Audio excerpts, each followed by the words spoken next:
My ex-wife begged for an open marriage, then couldn't handle it when I moved on.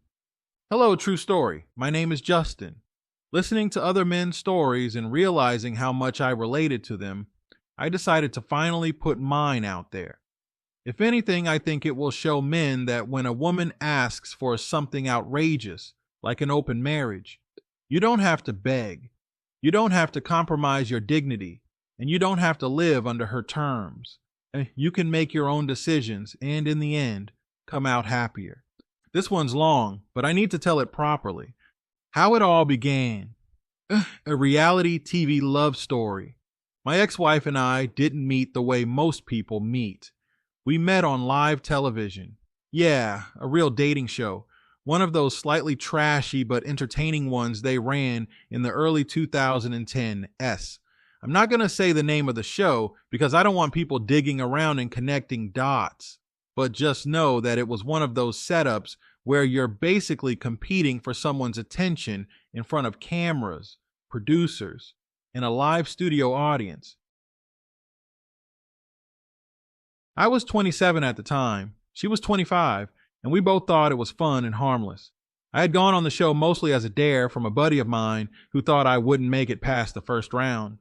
Somehow I did, and somehow I ended up paired with the woman who would later become my wife. On the show, we clicked. There was banter, flirting, and the producers loved us. We became one of the couples the audience was rooting for, and you know how those things go. You start to believe in the hype. You start thinking maybe there's something real here. And honestly, back then, I thought there was. After filming ended, we actually kept talking. No cameras, no producers, just us. We hung out, went on real dates, and before I knew it, we were actually in a real relationship. The marriage years. Fast forward about 2 years after that, and we got married. Our wedding wasn't televised, thank God, but there were still people who remembered us from the show. Some old fans even messaged us congratulations. It was surreal. At first, marriage was good. She was fun, energetic, spontaneous. We traveled, we laughed, we threw parties. She loved being in front of people, and I was okay with that because she balanced me out. I was always the more grounded one, the one who handled bills, repairs, planning. She was the social one, always keeping our calendar full. But after a while, cracks started showing. She never really grew out of that perform for the world mindset. She was obsessed with Instagram likes, Facebook validation, and eventually TikTok when it came around. Everything had to be documented. If we went out to eat, it had to be for the picture first, the actual meal second. If we went on vacation, it was less about enjoying the moment and more about content. I was okay with it for a while. I told myself that's just her personality. But slowly, I realized I was married to someone who needed outside validation more than she cared about building something real with me. The day she asked for an open marriage. After about 8 years of marriage, she sat me down one night and dropped the bombshell. I think we should have an open marriage. She tried to pitch it like it was progressive, like it was about growth and freedom. She even pulled the classic line, "It'll make us stronger." The second she said it, something inside me clicked. Not in the way she probably expected. It wasn't, maybe she has a point. No. My brain immediately went, it's over. She doesn't want me anymore. She wants options. I looked at her, and I swear, in that moment I knew. If she was asking me to agree to this, then she was already halfway out the door emotionally. I didn't argue. I didn't yell. I just nodded, told her I'd think about it, and inside, I made my decision. If she wanted open, then fine. Open it would be. But I wasn't going to be sitting around crying while she went out having her fun. No, I was going to replace her with someone younger, better, and someone who actually wanted me. How I met my new love. I didn't waste time. I wasn't going to sit on the sidelines while she played around. I met my new love, let's call her Ashley, through mutual friends. She was 28, smart, grounded, and beautiful in a way that wasn't about filters or likes or clout. We started talking, and instantly I felt more connection than I had felt with my wife in years. Ashley didn't care about showing the world every detail of her life. She cared about cooking dinner together, laughing at dumb movies, walking the dog. She cared about real life. And she made me feel respected, admired, wanted. I told her up front that my marriage was technically still in place, but that my wife had asked for it to be open. Ashley wasn't the type to sneak around.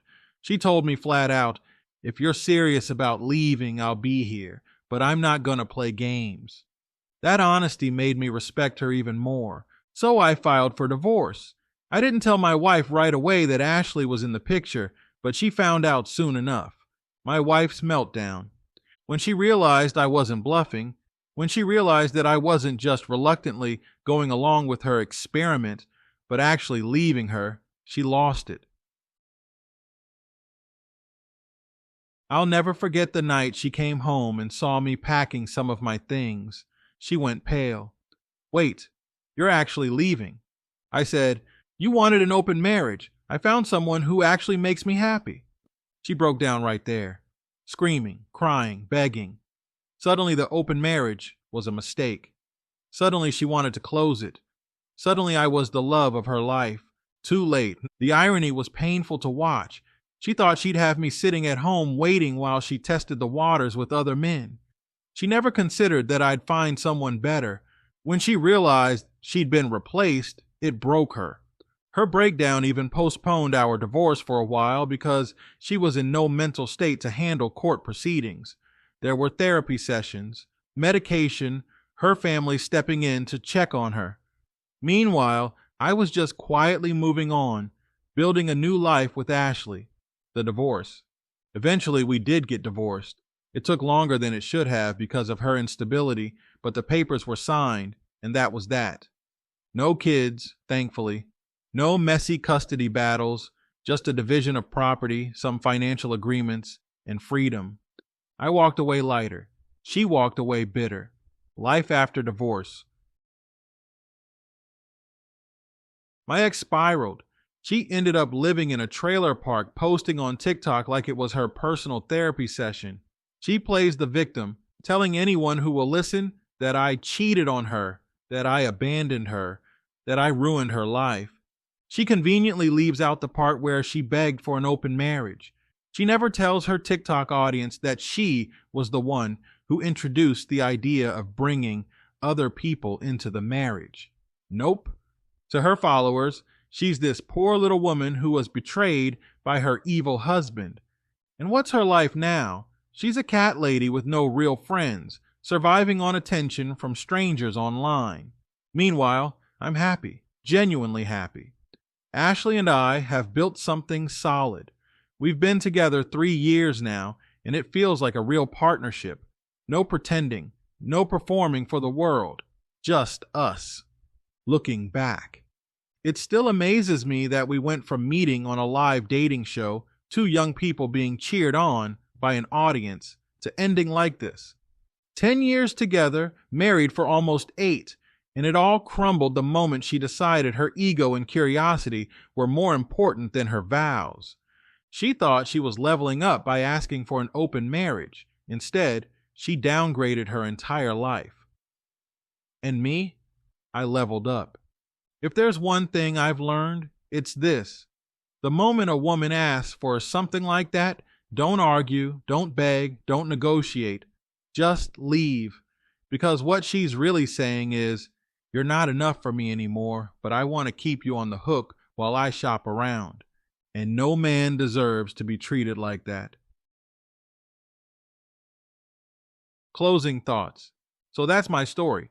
I went from TV romance to marriage to betrayal to finding something real. My ex can keep her TikTok sob stories and her cats. I'll keep my peace of mind and my new love. Thanks for giving guys like me a space to share true story. Your channel has been a reminder that men don't have to be silent when they're betrayed. We can speak up, we can move on, and we can be better for it. Take care. Follow up. tried calling out my ex on TikTok. Hey, True Story. It's Justin again. I know my first email was long, but I figured I'd give you a little follow-up because something funny, and admittedly kind of pathetic on my part, happened recently.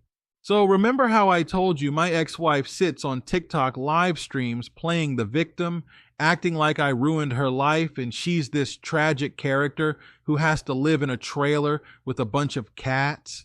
Well, I'll admit it. I couldn't resist the urge to pop in and watch one of her lives the other week. I know, childish, petty, whatever you want to call it, but curiosity got the best of me. She was sitting there, all dramatic, talking about how men can't be trusted and how narcissists ruin women's lives. She was clearly talking about me without saying my name. Comments were flying in, people were sending roses and little emojis, and I just sat there shaking my head. Finally, I thought, screw it, I'm calling her out. I typed something along the lines of, "Funny how you forget to mention that you begged for an open marriage. Don't play the victim now." Not even 2 seconds later, boom, I was gone.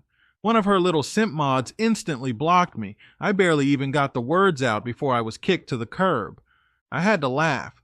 I mean, here she is supposedly telling her truth, but the second someone challenges it with actual facts, she can't handle it. Now, here's where it gets even better. About an hour later, I get a text from her. Just one line. "I can see you spying on me, weirdo. Leave me alone." I nearly spit out my drink when I read that.